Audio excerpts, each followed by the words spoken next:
What is up, risk takers? Welcome to the Kill Pete strategy. I am Pete, and today we are returning to Red Sands Fort with blizzards.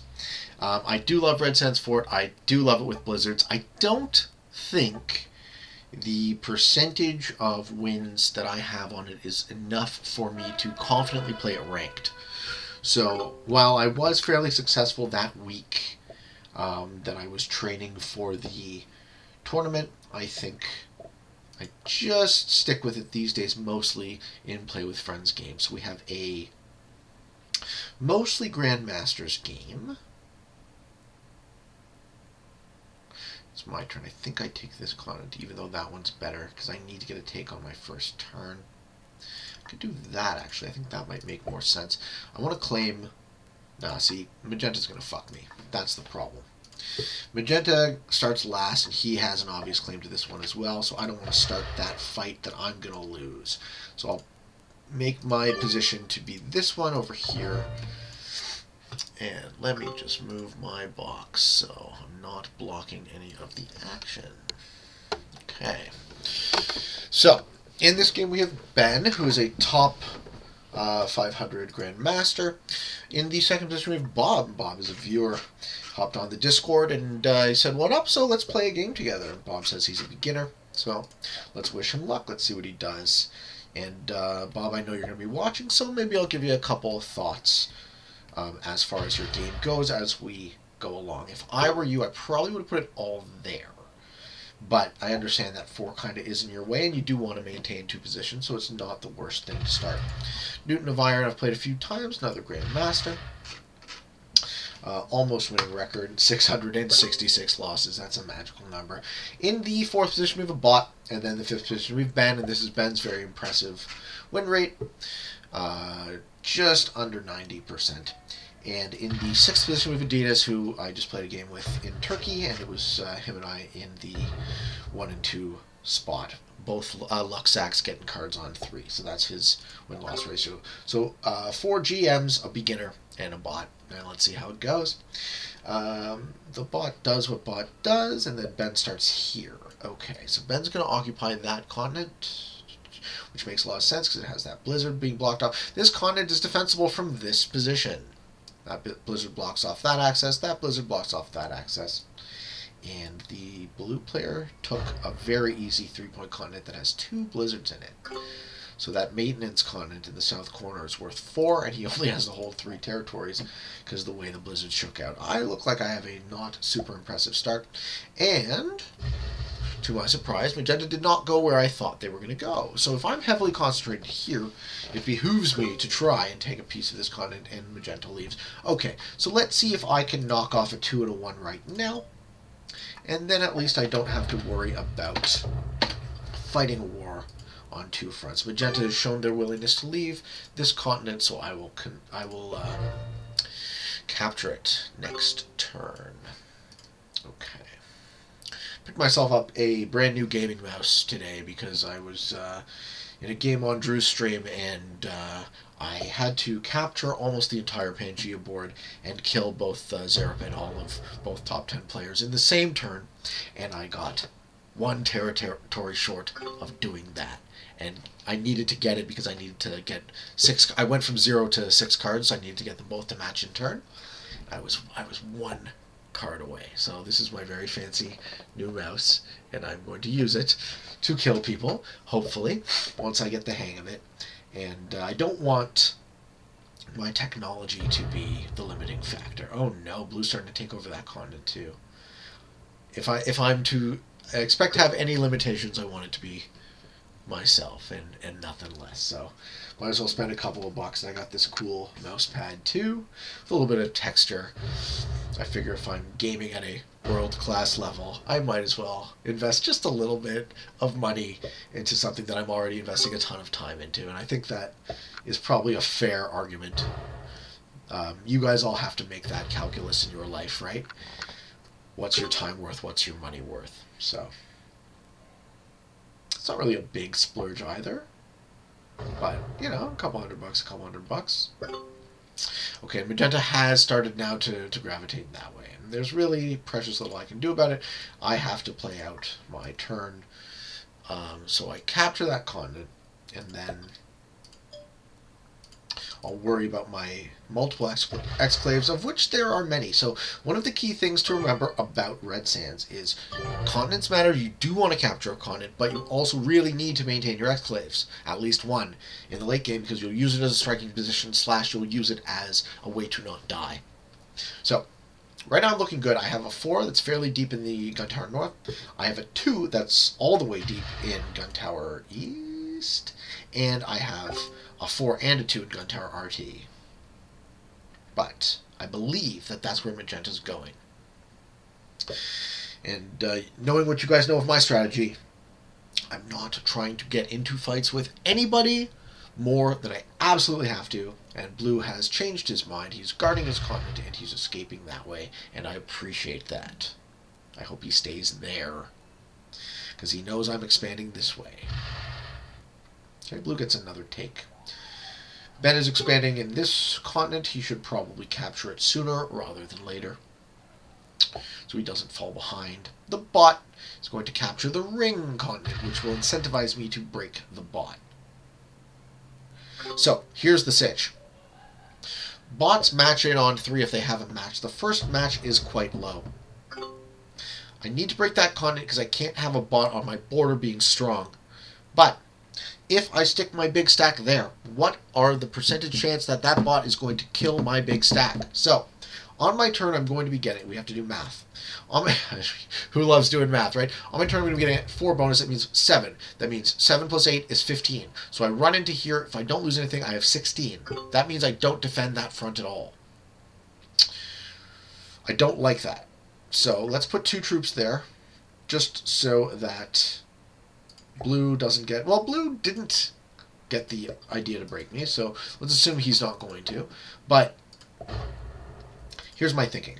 So let's say the bot has the match on 3. So he gets 4 to that. So he adds 7. 7 plus 4 is 11. Still less than me. Can't break me. So I can confidently push into the middle and hold there, and not have to worry about the bot retaking his continent, even if he has a match on 3. And that's the quick bot math for you all. Because if I advance into this position and that my stack was smaller, or the bot's possible reinforcement number was higher, it would be super risky to leave my majority position inside the only territory left for a bot to claim a continent. Right? This is a great rule for you guys to all remember when you're playing.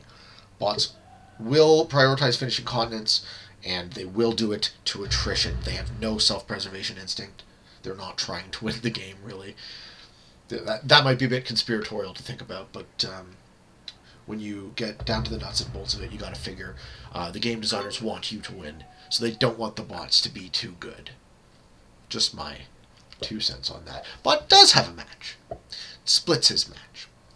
My 13's going to sit there for a long time, and the bot can go elsewhere. Oh, the bot's going to claim the middle, right. So basically what I'm doing right now is I'm chasing the bot. On my next turn, I put on this stack, and I take over that position, and then I start taking over this continent. And I just leave my exclaves, because now I'm expanding out of my position, and I'm looking really good. I have 35 troops. The only other opponent of mine who's holding a continent is Newton, and Newton also has 34. But I just noticed that I'm in the first position. So instead of that, I'm just not going to get a take at all. Because I have a continent, I'm guarding it successfully, and I'd rather not get the 6. I'd rather get the 15. So let's see if anyone else watches my my work. We know Bob does. Is Bob going to decline to take a card? He's going to roll 5 on 2? Risky, but he wins. Okay, so Bob gets the card, which means he's forced to match next turn, which that puts me further along in the matching sequence, right? The heuristic you use to skip a card is, if you're really early, if there are multiple bots, because we know bots match early, you don't want to get the 4 or the 6. You want to get the 8, the 10, the 12, or the 15. So it looks like I'm setting myself up to get the 15, and that's fine by me. Brownbot does something inconsequential in the middle of this board and will lose his exclave likely to Bob, which is another thing that Bob might reconsider doing after he watches this video. So knowing that this is the last piece of brown, I expect him to take. He kind of has to. He kind of only has that direction to go. But let's assume he doesn't. What he does with that move is he leaves the bot to me, right? He lets me get the benefit from eating the bot and you guys are going to see when I do it, as part of capturing the middle. So instead of going north, I think I'm actually just going to reef into this bot, and obviously with the caveat that that final piece is removed, right? That will be the determinant of whether or not I eat this bot on my next turn. So my next turn I'll be holding 5 cards, I'll be forced to match. I'm going to put in, I'm going to guard that position with just under 10 troops. What's the oops? What's the oops? I'm not so sure what the oops is.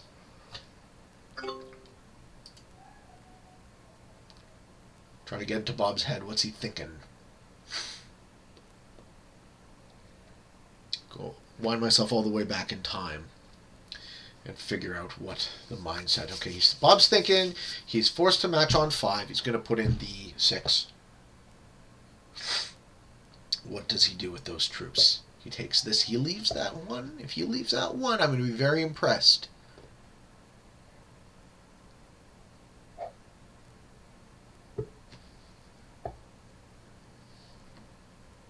Good job. Good job. Well played. I'm going to give a well played for that. It's not letting me farm that bot so easy. Respect. Okay. Can I kill Magenta?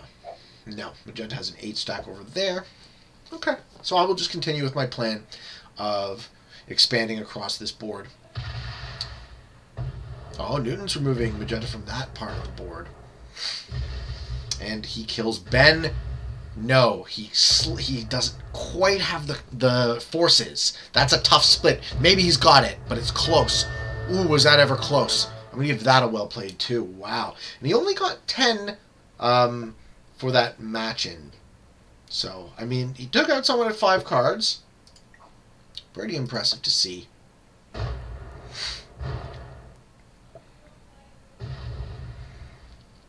And he gets Magenta. This is some awesome play we're seeing. So Newton now matches again. He gets 27. So my first match is not going to be the 15. It's going to be the 20. I got a bad feeling I'm getting hit hard before that. Good work, Newton.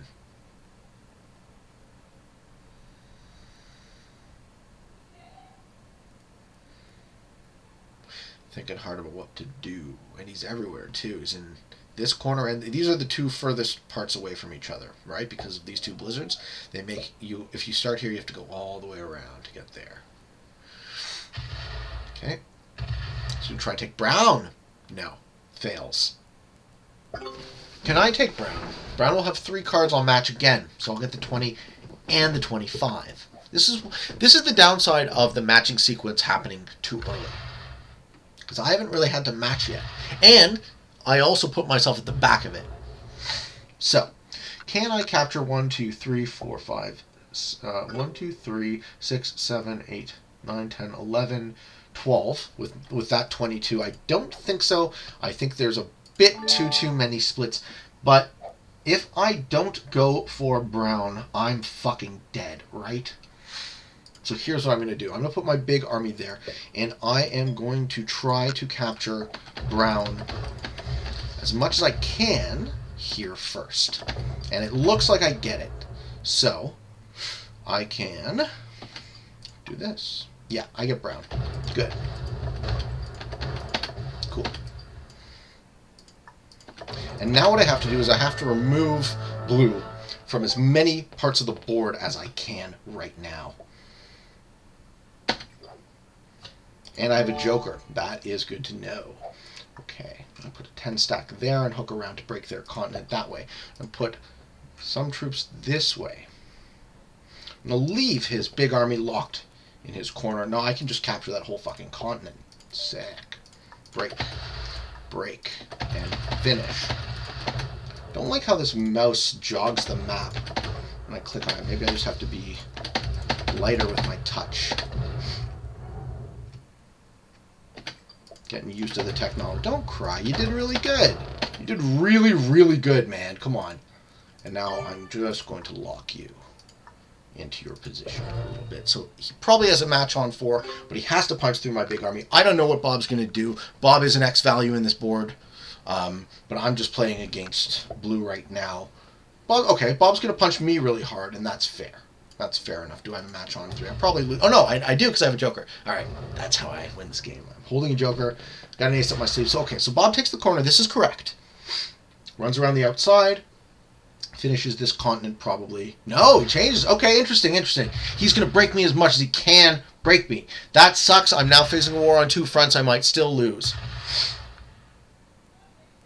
But there's always the chance that Newton doesn't have a match on 4.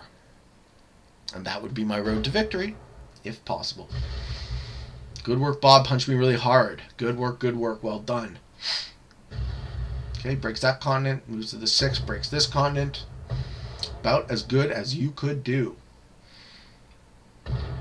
The other way to think about it, if I was him, was maybe to take this one so I have more of a defensible position. But these are problems for future turn. Newton matches in right now. No, he doesn't! I win this game! Sorry! Give me a well played and a good game. Because that's an easy win now. I don't have to worry. I can put all my forces here and pop blue, and then I win by taking out green at a leisurely pace. And that was a pretty good video. Yeah, the screen keeps jogging to the left. That's the one thing this mouse is doing that I would prefer it not to be doing. Okay, I'm going to strand Bob's big stack inside of me, and I'm going to capture all of his continents.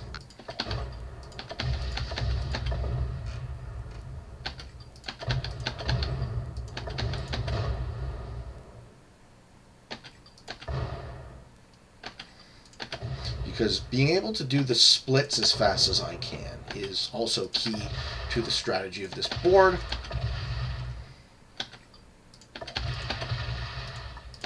I don't think, even if Bob had a match, which he doesn't, I don't think he'd be able to retaliate that attack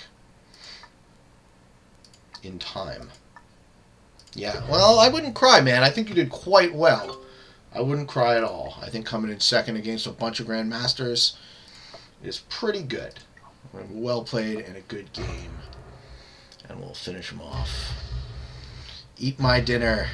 A fish. That was a nice quick one. Everything worked out for the old Beatman.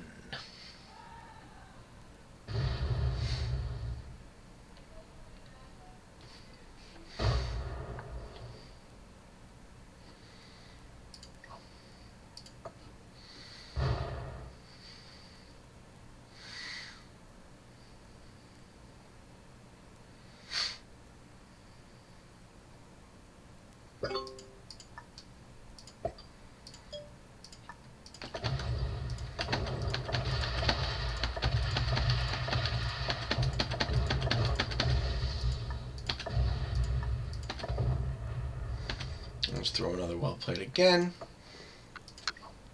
And we'll see y'all next time. I hope you guys enjoyed this video, and I hope you found some of it educational or entertaining. And until next time, for all of you on the path to world domination, good games and good luck.